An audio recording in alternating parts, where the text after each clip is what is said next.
मेरा प्रश्न ये था कि आत्मज्ञान जो हम सुनते हैं कि गौतम बुद्ध को आत्मज्ञान 35 साल की आयु में 36 साल की आयु में हुआ।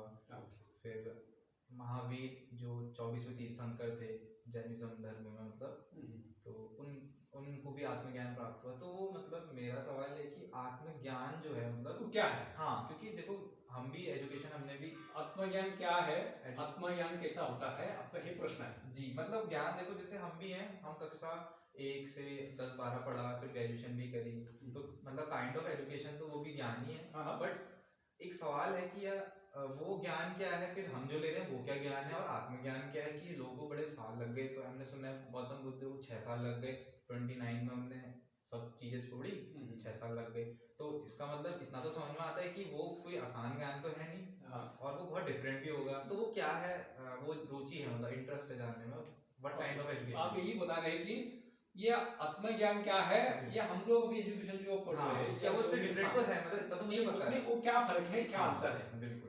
देखिए, आप अभी स्कूल कॉलेज में जो पढ़ाया जाता है वो भौतिक ज्ञान है। भौतिक जी, बराबर। ये सांसारिक जीवन हम कैसा जिया जाए उसके लिए हम लोग कोई कमाने के लिए हो, जो सामाजिक ज्ञान कैसा मिले वही चीजें वो पढ़ाया जाता है। किसी कार्य के लिए, किसी नया टेक्नोलॉजी यूज करने के लिए, जो ये चीजें जो होती है ना, ये ज्ञान, ये भी ज्ञान ही होता है। मगर इसका जो स्तर है ना, इसका जो नाम अपन ऐसा बोल सकते हैं, ये एक भौतिक ज्ञान है। इसका और आध्यात्मिक ज्ञान का बहुत ही अंतर है, बराबर। ये आध्यात्मिक ज्ञान है वो अलग है। आध्यात्मिक ज्ञान का कनेक्टिविटी ऐसा होता है कई जन्मों का ही आपको हर चीजें, आप खुद इस आध्यात्मिक पद पर चलने से जो प्रारब्ध कर्म से लेकर नया जो अभी इस स्थिति में जो भी घटित हो रहा है, जो आगे जो होने वाला, उसी पे भी बहुत सारी चीजें प्रभाव पड़ती है। क्योंकि आध्यात्मिक ज्ञान पर, आध्यात्मिकता का मीन्स ये होता है, जो भी व्यक्ति अगर आध्यात्मिकता मार्ग पर जाता है, स्पिरिचुअलिटी जब कर रहा है, तो उसका जो पहला विजन होता है ये आत्मज्ञान। आत्मज्ञान का मीन्स क्या है? आत्मज्ञान में मैं कौन हूं, पहली बात, मैं कौन हूं, मुझे क्या करना चाहिए, मैं किस लिए पैदा हुआ हूं। बराबर। बहुत सारे लोग जी तो रहे, लेकिन हमें क्या करना है, हमारे जीवन का लक्ष्य क्या होनी चाहिए और क्या है, रीजन ऑफ माई एग्जिस्टेंस। हाँ, वो चीजें बहुत सारे लोगों को पता नहीं है। अपने कुछ ना कुछ कंफ्यूजन में है, जिंदगी जी रहे।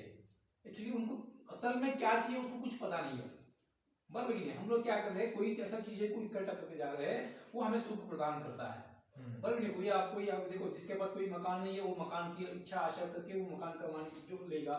कोई गाड़ी चाहिए, घर को सामान चाहिए, टीवी चाहिए, वो चाहिए, ये चाहिए, हर चीजें हम लोग इकट्ठा तो कर रहे हैं, मगर हमारी इच्छा है वो समाप्त नहीं हो रही है, एंड नहीं हो रही है। फिर भी ये सब चीजें होने के बावजूद भी हमें संतुष्टि नहीं होती है, क्योंकि हम लोग वही चीज को इकट्ठा कर रहे हैं, वो तात्कालिक सुख हमें प्रदान करती है, ना कि वो शाश्वत सुख हमें प्रदान करती है। बिल्कुल सही है कि नहीं? इसलिए हमें ये जानना चाहिए कि ये तात्कालिक सुख के पीछे न भागते हुए हमें वो सुख के पीछे जाना है, वो शाश्वत सुख जहां मिले, बराबर। तो हमारे कर्तव्य क्या है, हमें मनुष्य जन्म मिला है, ये मनुष्य जन्म क्यों मिला है, मुझे हमें सोचना पड़ता है। सही नहीं? ये चीजें सब कैसे मिलेंगे, ऐसा ये अपन स्कूल कॉलेज में हम जाते हैं, पढ़ते हैं, एजुकेशन जो भी हम लेते हैं, तो उसमें ये आध्यात्मिक विषय के बारे में कोई बताया नहीं जाता है। कोई भी ऐसा एक भी पीरियड ऐसा आध्यात्मिक विषय पर चर्चा नहीं होती है, ना हमारे वेदों पर, ना हमारे ग्रंथों पर, हमारे भगवत गीता का कोई भी विषय है, कोई स्कूल कॉलेज में पढ़ाया जाता ही नहीं है, क्योंकि धर्म के बारे में कोई कहीं पर भी पढ़ाया नहीं जाता है। इसलिए मैं यही बोलना चाहूंगा कि आने वाले दिनों में ये स्कूल कॉलेज में भी अगर भगवत गीता के बारे में हो, हमारे धर्म के बारे में हो, हमारे वेद और शास्त्रों के बारे में, पुराणों के बारे में भी कुछ विषय पढ़ाना चाहिए, कि हमारे धर्म के बारे में बताना चाहिए। पहली बात। रहा सवाल कि हमारा विजन क्या होनी चाहिए, आत्मज्ञान। ये आत्मज्ञान कैसा प्राप्त होगा, ये आध्यात्मिक पथ पर चलते हुए, जैसा कि अभी योग शास्त्र में बताया गया है, योग अलग शास्त्र है कि आध्यात्मिक मार्ग पर, जैसा कि पतंजलि द्वारा जो लिखा गया है योग शास्त्र में, जो अष्टांग योग, अष्टांग योग मतलब कि इस आध्यात्मिक प्रक्रिया में अपने आप को जानने का जो विधि है, अष्टांग योग जो प्रक्रिया बताया गया है वो साधना का प्रक्रिया है, बराबर नहीं? उसे कई विषय आता है, मैं आपको वो भी बता दूंगा। जैसा कि हम बोलेंगे हठी योग है, योग साधना में एक हठी योग है और एक राजयोग है। तो अभी कई सालों से अभी बहुत ही प्रचलित है योग मार्ग में क्रिया योग करके, कि मैं क्रिया योग का ही मैं एक साधक हूँ। इसके हिसाब से मैं आपको बताऊंगा कि क्रिया योग के बारे में और ज़्यादा मैं आपको अच्छा तरह से खुल के बता सकता हूँ कि क्रिया योग का जो प्रंदा है, जैसा कि ये क्रिया योग का अर्थ ऐसा है कि नर और नारायण की प्रक्रिया जो होती है, नर नारायण जो प्रक्रिया बोला जाता है, जब नर होता है कि मनुष्य, मनुष्य जब है नर, नर जन्म है, इस नर ही नारायण में नारायण स्वरूप बनना या नारायण चीज जो घटित होना, है वो भी बोल सकता है, या शिव साधना में जो ऐसा भी बोला जाता है जा सकता है लिंग स्वरूपी होना, बराबर नहीं, और ये अपूर्णता से पूर्णता की ओर जाना कि मार्ग ही क्रिया योग बोल सकता है, ये योग साधना बोल सकता है। अपने आप को जानना, हम क्या है, हम कहाँ से आया है, हमें क्या करना है, ये चीजें हमें कहाँ मिलेगी, ये कोई भी ऐसा एक कोई पुस्तक पढ़ के ये चीजें तो आने वाला नहीं है, सही नहीं। उसके लिए आप खुद को उस पद पर चलना पड़ेगा, उस सिद्धांत को फॉलो करना पड़ेगा, उस सिद्धांत पर आप खरे उतरोगे तो चीजें सब चीजें होंगे। जैसे कि अष्टांग योग में जैसे प्रक्रिया बताया गया, 8 प्रकार का जो अलग अलग उसका विषय है कि यम नियम आसन, तो ब्रह्मचर्य समाधि, ये और भी विषय है, 8 प्रकार का विषय है। उस चीज को हमें जो धारणा समाधि वो चीजें अपन करेंगे तभी आप उस आत्मा ज्ञान तक आप पहुंच पाओगे।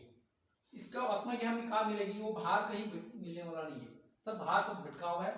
अपने आप को जानने के लिए, आत्मा ज्ञान प्राप्ति करने के लिए आपको उसी तरह कर्म करना पड़ेगा। कर्म को शुद्ध करते हुए, जागृत अवस्था में रहते हुए आप कर्म करोगे और साधना पथ पर चलोगे। जैसा कि बताया गया है आध्यात्मिक मार्ग पर कि 4 योग हर इंसान को करना चाहिए।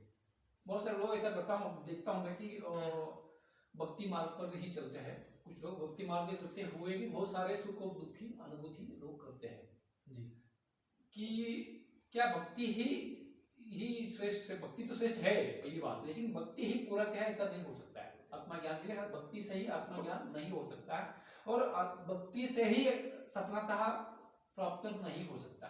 भक्ति करने से भगवत की कृपा हो, भगवान की कृपा भी रहेगी, मगर सुख और दुख तो आएंगे ही आएंगे, सही नहीं। भक्ति करने से क्या होती है, एक विशिष्ट प्रकार की भगवान कृपा होने से कुछ एनर्जी भी मिलती है, उस आने वाले जो संकट जो आता है उसको फेस करने की कैपेसिटी हमें मिलता है, मगर वो पूरक नहीं, परिपूर्ण नहीं हो सकता है। बल्कि अच्छा जीवन जीने के लिए कि जो भी हम कर्म कर रहे हैं सोच समझ कर वो जागरूक अवस्था में जीने के लिए हमें, जैसा कि सुख शांति से अगर जीने के लिए हमें 4 योग करना चाहिए। बराबर, जैसा कि हम लोग कर्म करते हैं, क्योंकि कर्मभूमि है, यहाँ करके ही मिलता है। कर्म योग, कर्म को बहुत ही अति श्रेष्ठ बताया गया है, बराबर नहीं। जो कर्म योग भी करना चाहिए, आपको ध्यान योग भी करना चाहिए, हाँ, और ध्यान योग भी करना चाहिए। और एक प्रश्न और है मेरा, हाँ, कि ज्ञानी बड़ा या ध्यानी? ध्यानी जो है वही ज्ञानी है, ज्ञानी और ज्ञानी में अंतर नहीं है। जो ज्ञानी है वही ज्ञानी बन सकता है। ज्ञानी ये पहला सीढ़ी है, बाद में ज्ञानी बराबर नहीं है, दोनों अंतर नहीं हो सकते, दोनों एक दूसरे से जुड़े हुए ना, एक दूसरे से कनेक्ट। और अच्छा, अगर हम जानना चाहें कि धर्म की परिभाषा क्या है? धर्म, हाँ, ये बहुत अच्छा प्रश्न आपने, क्या है धर्म, मतलब अगर हाँ, कोई पूछे तो मतलब जो मैंने जितना इस पे पढ़ा, हाँ, तो मुझे समझ में आप क्या समझा है धर्म के बारे में बताइए। बिल्कुल, तो जितना मैंने समझा कि वो यही चीज बता रहे हैं कि क्या सही है क्या गलत, क्या चीजें हमें करनी चाहिए, क्या नहीं करनी चाहिए। पर जितना मतलब ओवरऑल अगर हम देखें तो वो ये बता रहा है कि जो धर्म है वो जो बहुत मुश्किल प्रश्न होते हैं उसके कुछ साधारण से आंसर दे देता है, बस। सही है, मतलब इसमें कितनी सत्यता है मैं आपसे वो जानना चाहूंगा। नहीं, आप वही बोल रहे हैं, पहले की मीन्स ऐसा है कि अपना तुम्हारा जो प्रश्न है धर्म क्या है, असल में धर्म क्या है, व्हाट इज रिलीजन, हाँ, क्वेश्चन मार्क, एग्जैक्टली, कि रिलीजन तो सब बहुत सारे, रिलीजन की बात बिल्कुल। करेंगे तो बहुत सारे रिलीजन वो होता तो है। हाँ बहुत बड़ा धर्म topic तो एक ही है, पर इसमें कोई अलग वर्ड सब नहीं लगा सकते। धर्म मीन्स ना कोई हमें चंदन लगा रहा हूँ, मैं पूजा पाठ करता हूँ, मैं नीले का कपड़ा पहनता हूँ, मैं दाढ़ी रखता हूँ कि नहीं रखता हूँ, ये धर्म नहीं है। ये ठीक है, अपना ये धर्म ऐसा बोला जाता है धर्म को दिखाने के लिए सत्य सनातन धर्म, धर्म एक ही बिल्कुल, है, मैं वही सत्य और सनातन धर्म। सनातन धर्म। पर भी सनातन ही रियलिज्म है। दूसरी बात, सनातन धर्म के जो सिस्टम जो है ना वो साइंस है। यहाँ पर कोई एक मान्यता ऐसे करने मानना नहीं है, लॉजिक है। हाँ वही बराबर नहीं, हर किसी न किसी लॉजिक से ही जुड़ा हुआ है, तर्कशील। बराबर नहीं।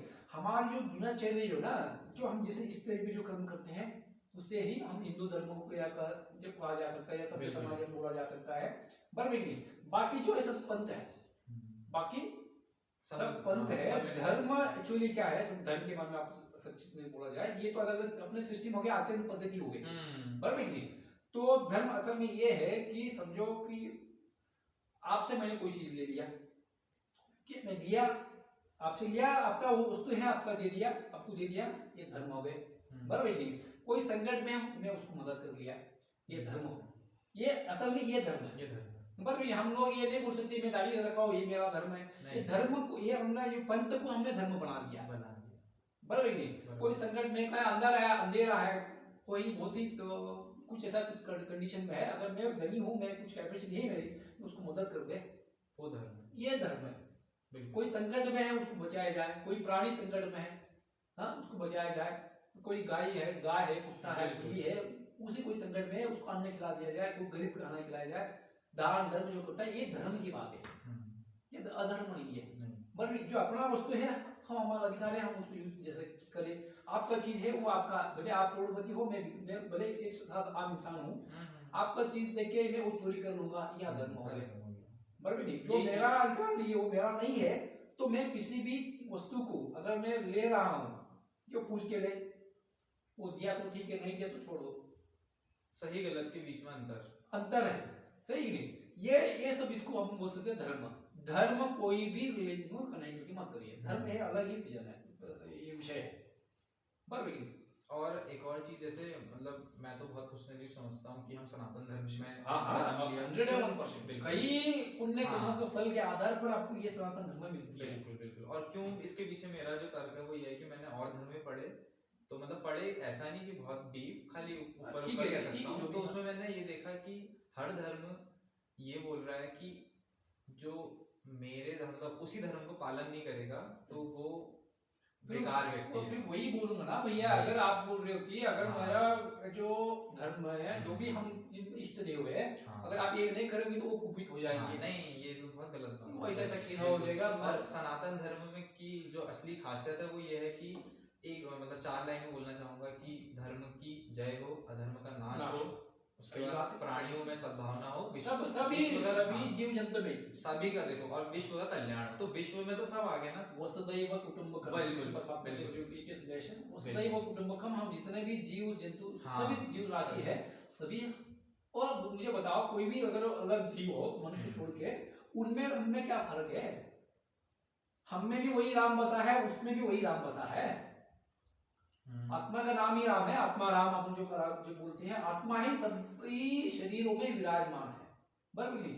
वो आत्मा जो आत्मा को हम कैसा पहचाने, वो आत्मा क्या है, बराबर एक ही कुएं का पानी है, बराबर नहीं। कोई किसी ने लोटा में भर दिया, कोई किसी अलग अलग पात्र अलग अलग है, मगर जो पात्र उस पात्र के जो भीतर जो है ना वो एक ही चीज है, वही परमात्मा है।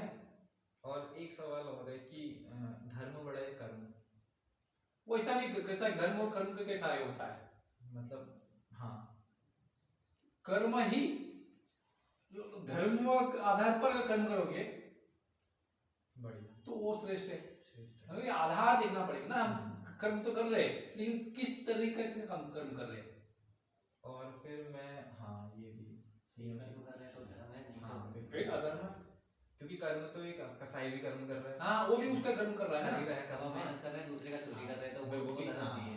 बिल्कुल। लेकिन एक बात सत्य है, मैं ये स्पष्ट आज बोलना चाहूंगा, ना पुण्य है और ना पाप है, कर्मों का फल मिलता है, जैसा करोगे वैसा ही भरोगे, जो बोगे वो काटोगे, ये समझ लेना। और एक प्रश्न आखिरी हाँ। कि नहीं, आप 1000 प्रश्न पूछ रहे हैं, मुझे कोई परेशानी नहीं है। समय का थोड़ा वो है मैं ना। सुबह तक हाँ, मैं आपको जवाब दे सकता हूँ। बिल्कुल बिल्कुल, वो अच्छी बात है, वो आपकी मतलब ऊर्जा है। नहीं, मैं उसी के लिए बहुत, हाँ, ये देखो हमारा कोई बड़ेपन नहीं है, ज्ञान ये का गुरु अनुभव है। महाराज का कृपा है, पहली बात। दूसरी बात, इस जगह पे बैठा ना, इस जगह पे विशेष करके समर्पण है, शक्ति है, शक्ति है। क्योंकि महाराज का यहाँ बहुत तपस्या है नहीं है। बिल्कुल बिल्कुल। महाराज का ये जो 4-5 साल से यहाँ पर बैठ के तपस्या उन्होंने किया है, तो उसका तो ऊंचा तो रहेगी ना। वो आपने को बैकिंग बोलते हैं मोबाइल पे, मतलब कि बैकिंग सपोर्ट ना, बैकअप, जैसे बैकअप गुरु कृपा से मिलती रहती है। और वो सवाल है कि आपकी आयु अभी या आयु तो इस शरीर का तो आयु पूछ रहे हो, तो ऐसा जी। मेरा जैसा नहीं, हुआ, आपकी आत्मा का तो आयु नहीं होती हाँ, है, शरीर की आयु क्योंकि आत्मा कभी नष्ट नहीं होती है। बिल्कुल बिल्कुल। नष्ट तो जब होती है तो इस शरीर शरीर, हाँ शरीर। बराबर नहीं। अष्टावरण करके जो पेन के हम जो जी, आए हैं, बिल्कुल। इस शरीर का आयु है भी समझो कि हमारा 82 में ऐसा बोला जाता है, बर्थ है ऑन रिकॉर्ड 82 है, डॉक्यूमेंट्स। तो हाँ डॉक्यूमेंट्री दस्तावेज। 82 है। मगर ये 2 साल पहले ही मेरा एजुकेशन, मेरा 1.5-2 साल पहले ही मुझे स्कूल में भर्ती कराया गया। तो पहला तो जब मेरा बड़ी बहन और स्कूल जाते थे, तो मैं भी उनके साथ स्कूल जाने लगा। तो मैं 4-4.5 साल का था तभी मुझे पहला स्कूल में बिठाया गया। जैसे कि पहला स्कूल जाने के 6 साल पूरा होना चाहिए, 4.5 साल में ही मुझे स्कूल में भर्ती कराया गया। और मेरा 82 के हिसाब से उन्होंने बंद कर 8 दिया। साल 90, फिर 8 और 10 हो गए 42 मुझे हाँ 42 42 साल आपने मतलब एज अ शरीर जो आप बात कर रहे हो। तो अगर आप 42 साल के अपने जीवन जो आपने एक्सपीरियंस करा, अनुभव करा, उसमें से अगर आपको एक सीख देनी किसी को भी आप देना चाहोगे, वो आप बताइए। एक ही है, शॉर्टकट में बताऊंगा। जी बिल्कुल, शॉर्टकट। बराबर। बेईमानी बंधन है, बेईमानी करना बेईमानी बंधन है, बंधन। बंधन है। अच्छा। बेईमानी बंधन है, ईमानदारी ही मुक्ति है। ईमानदारी ही मुक्ति का मार्ग है, बिल्कुल। ईमानदारी ही सफलता का मार्ग है। शॉर्टकट है, मतलब बेईमानी में हम यही ईमानदारी ही सफलता है। ईमानदार नहीं है और सफलता नहीं हो पाएंगे, कहीं ना कहीं अटक जाओगे, फिर उसको सुधारने के लिए आपको कहीं समय लग जाएगा, टाइम वेस्ट। जैसे महाराज जी, मेरा आपसे एक प्रश्न है ना, जैसे आपने बोला आत्मा राम, हाँ आत्मा ही राम है। तो जैसे हर किसी की आत्मा अलग है, हर कोई अपना अलग अलग काम कर रहा है। जैसे एक होती है ना डेस्टिनी, कहते हैं हम कि पहले से लिखी है, या अब जो मतलब वो खुद अपना वर्क हार्ड करके अपनी डेस्टिनी तय कर सकता है। इसमें क्या difference है? दोनों डिफेंडेड है, दोनों डिफेंडेड है कि आपको जो भी सुख और दुख जो मिल रहा है, ये प्रारब्ध कर्म से मिलता है। मतलब हम जो यहाँ वर्क करेंगे उससे मिलेगा। हाँ सही बात है। दूसरी बात, हम लोग कर्म कैसे करते हैं उस पर भी डिपेंडेंट होता है। प्रारब्ध कर्म से सुख और दुख मिलता है, तो ऐसा भी कि फिर हम अभी जो भी कुछ भी करें, जो मिलने वाला तो है ही है, तो आप कर्म नहीं करोगे, ऐसा नहीं है। कर्म वैध है या वैध तरीका है, वैध तरीका है, लीगल उसको सोच समझ के काम करना पड़ेगा। लेकिन क्या होता है, देखो अभी बहुत सारे लोगों का, मैं अभी सुबह से भी सोच रहा था उसी के बारे में। बाबा जी ने आज मुझे कुछ, हमें कैसा कि हर समय समय पर कुछ इंटीमेशन बाबा जी की कृपा से मिलता रहता है, जो हमारे गुरु महाराज की कृपा से। तो मैं उसके ऊपर एक वीडियो बनाने की कोशिश किया, मगर आज मैं बना नहीं पाया। तो अच्छा अभी आपने इसी रिलेशन में आपने प्रश्न रखा पूछा कि हम ये कष्ट क्यों आता है, तो हमें क्या करना चाहिए। कि जो भी सब घटित हो रहा है, पर जो प्रारब्ध से मिला है, तो अभी क्यों अपन दूसरा कुछ कर्म करे। कि अगर हर इंसान का कुछ समय ऐसा आता है, सुकृत कर्मों का फल वो भोगता है। जो अच्छे कर्म का फल जो भोगता है ना, उसको सुकृत कर्म बोला जाता है। बराबर नहीं, वो कुछ 5 साल, कोई 10 साल, कोई 15 साल, वो सुकृत कर्म का जो भोगता रहता है, वो कैसे भी कर्म करे, 19 करे, उसका भला ही होता रहता है। उदाहरणार्थ उसकी सब चीजें उपलब्ध हो जाती है, पक्ष में रहती है। हाँ। लेकिन जब उसके कर्म का जो ये चीजें जो बदल जाती है ना, तो बदलने के बाद फिर वो कितने भी अच्छे कर्म करे, फिर वो इफेक्टिव होता ही रहता है। तब हमको सोच समझ के कर्म करना पड़ेगा। और जो आपकी सीख है वो यही है कि बेईमानी एक बंधन है और ईमानदारी से मुक्ति मिले। बिल्कुल ये शॉर्टकट है, शॉर्टकट बिल्कुल। अगर आप फिर भी आपको, अगर आप कुछ भी करें फिर भी आपको समस्या आ रही है, तो भी आपको समझना पड़ेगा, आपको अलर्ट होने पड़ेगा कि तभी आपको क्या करना पड़ेगा। वही बोल रहा हूँ मैं आपको। अगर अभी आपका बुरा समय चल रहा है, हर एक चीजें होती है, 4 साल 5 साल 10 साल ऐसी चीजें होती है, आप कुछ भी करोगे कि तुम ना कुछ माइनस में होती जाओगे। तभी हमें क्या करना पड़ेगा, कोई हमारे साथ कोई ऐसा घटना घटित हो रहा है, हमको क्या करना पड़ेगा कि जब नेगेटिविटी हमारे में हॉबी होती है, हम उस यही चीज करना पड़ेगा, पॉजिटिविटी को बढ़ाना पड़ेगा, तभी आप उस नेगेटिविटी को झेल पाओगे। सही बात। बराबर नहीं, जब सत्कर्म करते हुए या कोई ऐसा वो आप आध्यात्मिक मार्ग पर चलते हुए कोई मंत्र जाप करो, कोई साधना करो, और उस इस चीज को अपन पॉजिटिविटी को बढ़ाओगे, इसके जो है ना ये सब इसको माइनस करके इसको एक बैलेंसिंग कर पाओगे। नहीं तो क्या होगी ना, ये प्रारब्ध कर्म ना आपको बहुत तकलीफ देगी। सामंजस्य तभी बनेगा। हाँ, सामंजस्य करने के लिए आपको पॉजिटिविटी को बढ़ानी पड़ेगी, सात्विकता को बढ़ानी बढ़ पड़ेगी। रही है तो हमें हाँ, अब ये समझो कि कोई आपको समस्या हो रही है, पर भी हम लोग क्या करते, समस्या होगी तो कभी गुरु के पास जाएंगे, कभी मंदिर में जाएंगे, क्यों जाएंगे भाई? वहां जाने से कुछ पॉजिटिविटी है, जब हाँ। पॉजिटिविटी आपको जब मिलती है, जब ये नेगेटिविटी को आप झेल पाओगे, झेलने की एबिलिटी मिलेगी, ना कि ऊपर हटेगी नहीं है, सॉल्यूशन नहीं मिलेगा, मतलब तरीका मिलेगा। महाराज जी हर किसी को भगवान जी सिग्नल देते हैं, जैसे ज्यादातर लोग या मतलब कुछ लोग जो है वो नेगेटिविटी में है, तो उनको भगवान जी तो हर किसी का चाहते हैं कि उनको पॉजिटिविटी मिले, तो वो हर किसी को जैसे सिग्नल मिलता है, कोई पकड़ लेता है, हाँ। तो उसकी पॉजिटिविटी बढ़ती है और उसकी लाइफ बैलेंस हो जाती है। 100%। लेकिन जिसकी नहीं बढ़ रही है पॉजिटिविटी, तो वो भगवान का या उसी के कर्म है जो वो भोग रहा है, क्योंकि वो कनेक्टिविटी है ही नहीं ना उसका वो चेतन जागृत नहीं है। चेतन जागरूक होने के लिए वैसा कर्म भी करना चाहिए। अगर गलत ही कर्म पे कर आप करते जा रहे हो, गलत माहौल में हो, तो कैसे चेतना आपको जागरूक होगी?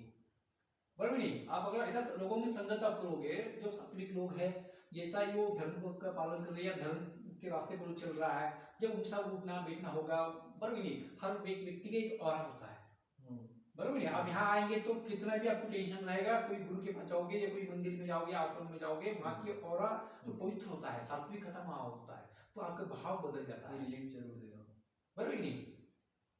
अगर ये सूक्ष्म तक से सब लोग नहीं देख पाएंगे, बराबर नहीं? कोई व्यक्ति एक आया तो इसको अगर कैपेसिटी है, वो व्यक्ति को देखो तो मालूम पड़ेगा कि इसका ऑरा क्या है, या पॉजिटिव में है क्या या नेगेटिव में है, बराबर नहीं? आप अभी देखो पहला जो भी ऐसा 19-20 था, यहाँ आने के बाद कुछ दिन समय बीता, आपने डिस्कस किया है, जब हम अभी बोल रहे हैं, क्योंकि जो कुछ गुरु मार्ग के पास हमारे कुछ तो सिद्धि गति एक लेवल पे है, तो हम आप इस वाणी को भी सुनोगे ना, आपकी चक्र रिएक्टिवेट हो जाएंगे।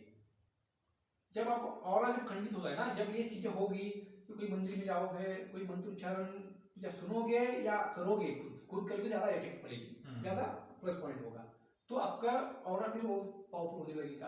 आपका ऑरा पावरफुल है, हाँ, तो आपका सब चक्र परफेक्ट एक्टिविटी वगैरह है, तो सब कुछ सही हो जाएगा। बराबर, कोई नेगेटिविटी जब हॉबी होती है, वो एक ही काम करेगी, आपका नाभि पे अटैक करेगी, आपके नाभि चक्र पे बिगड़ जाएगा, किसका मूलाधार बिगड़ जाता है, किसका स्वादिष्ठान में खराबी होती है। अगर किसी व्यक्ति, अगर इसमें और भी चीजें मैं बताऊंगा आपको, जब कुछ समय है तो समय तो अभी बहुत सही नहीं। क्वेश्चन मेरा एक प्रश्न है कि ये जो चक्र है वो कैसे खुलते हैं? मतलब हमारे कहते हैं कि चक्र होते हैं, सप्त चक्र एग्जैक्टली, तो वो नीचे से हमारे खुलते हैं पूरे ब्रेन तक, तो उसे कहा जाता है कुंडली। कुंडली बोला जाता है, कुंडली।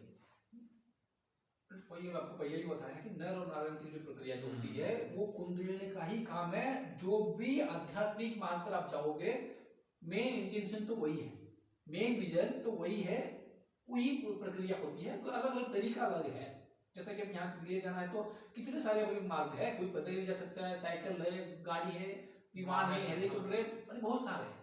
वैसा ही आध्यात्मिक मार्ग भी बहुत है, लेकिन जाना एक ही जगह है, जो हर धर्म बात कर रहे हैं, धर्म भी वही कहता है, हाँ, कहता है अपने को जानो ही तो कह रहा है आखिर में। यस, बराबर। हम ऐसा बोला जाता है पतंजलि इस योग शास्त्र में, कोई अगर बहुत सारे गुरुओं से मैं सुना हूँ, क्योंकि बहुत सारे गुरुओं का मुझे सानिध्य मिला है, कोई कहते हैं कि 112 चक्र है और 2 प्लस शरीर के बाहर 2 चक्र है, बल्कि शरीर के नीचे और 70 चक्र के ऊपर, बल्कि वो सूक्ष्म रीत से टोटली वो 112-14 चक्र अगर है, उसमें से वो 7 चक्रों में विंगडन किया गया है। ये सब चीजें बुलाने जाता है, 7 चक्र हमारे शरीर में है, उस 7 के चक्र पर आधार पर ही हमारी बॉडी ऊर्जा जो नियंत्रण करती है। जैसे कि पहला चक्र जो है मूलाधार चक्र, सप्त चक्रों में से पहला चक्र जो है वो मूलाधार चक्र है। हर एक चक्र का एक गुणधर्मता है, हर एक चक्र जब आपको ऊर्जा में पास होगी, एक एक आपको विशिष्ट प्रकार की शक्तियां, ऊर्जा और सिद्धियां दी जाएगी। वो बराबर में पहला चक्र जो मूलाधार है, दूसरा चक्र जो है स्वादिष्ठान। पहला चक्र जो है हमारा गुरुत्वाधार में होता है, एकदम निचला हिस्सा में वहाँ होता है। उससे अगर 2-3 मतलब जो ऊपर आओगे, जब अपना जनाना में, वहाँ पर दूसरा चक्र होता है, वो स्वादिष्ठान कहा जाता है।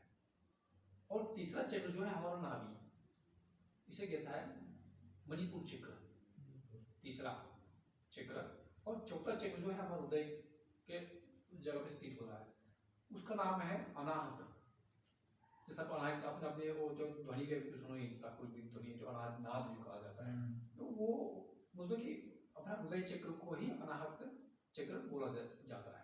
और दूसरा पांचवा जो चक्र है वो अपना जो गायक लोग आजकल जो जागरूक कराते हैं, तो जिसका कंठ अच्छा है, जिसका आवाज बढ़िया मधुर आवाज आती है, तो उसको विशेष करके वो विशुद्ध चक्र का ही सफलता है। हाँ, क्योंकि वहाँ ब्रह्मा जी चक्र भी बोला जाता है और माँ सरस्वती का भी बोला जाता है, वो विशुद्ध चक्र है, गले में होता है। वो बाकी जो यहाँ जो चक्र होता है आज्ञा चक्र उसे बोला जाता है, यहाँ त्रिकुट भी बोला जाता है, त्रिकुटी। तो यहाँ पर कैसा है ना, हमारी कुंडली जब उठती है तो क्षर चक्र भेदन करती होगी, यहाँ पे स्थित होती है, स्थिर होती है। जहाँ पे ऊर्जा स्थिर होगी तो जो इंसान नहीं रह जाता, जो मनुष्य नहीं रहता, वो उस भगवत का अंश में वो प्रकट हो ही जाता है।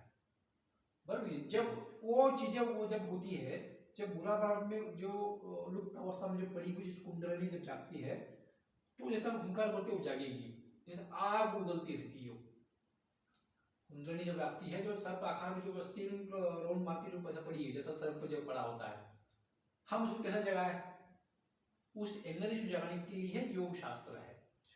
योग शास्त्र में जो अष्टांग योग जो बोला गया है, वो चीजें आप करोगे तो आपका कुंडली भी जाएगी और आप उस लेवल पे भी आओगे। लेकिन यह हर एक के काम नहीं होता है। अध्यात्म मार्ग पर जाने के लिए, आध्यात्मिक पथ पर जाने के लिए कई जन्मों का कर्म फल के आधार पर ही बंदा उस स्थिति गति को प्राप्त करता है। अगर कोई भी एक स्थिति अपने भी अगर प्लान कर लिया, चलो मैं भी यार ये चीजें कर लूँ, तो लेकिन वो हमारे जो पूर्व कर्म आधार पर ही हर चीजें मिलती है। आध्यात्मिक सफल तो एक जन्म का नहीं है।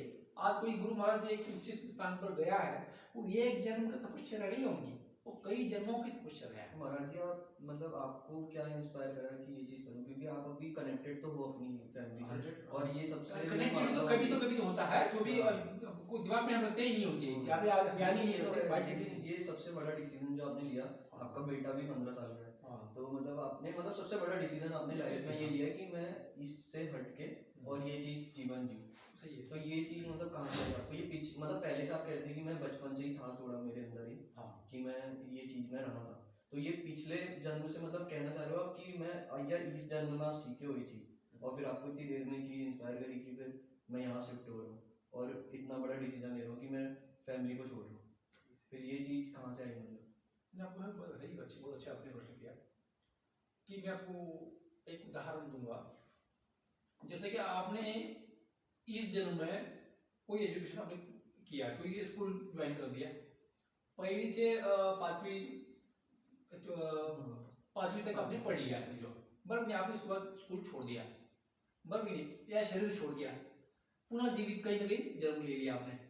जब आप स्कूल जाओगे आपको पहले से जाना नहीं पड़ेगा, पहले से शिक्षा नहीं लेनी पड़ेगी। पांचवी तो आपने पहले जब पढ़ चुके हो पिछले जन्म में, तब अब इस बार जब स्कूल जाओगे तो वो 6, 7, 8 ऐसा आप पढ़ोगे, बराबर नहीं?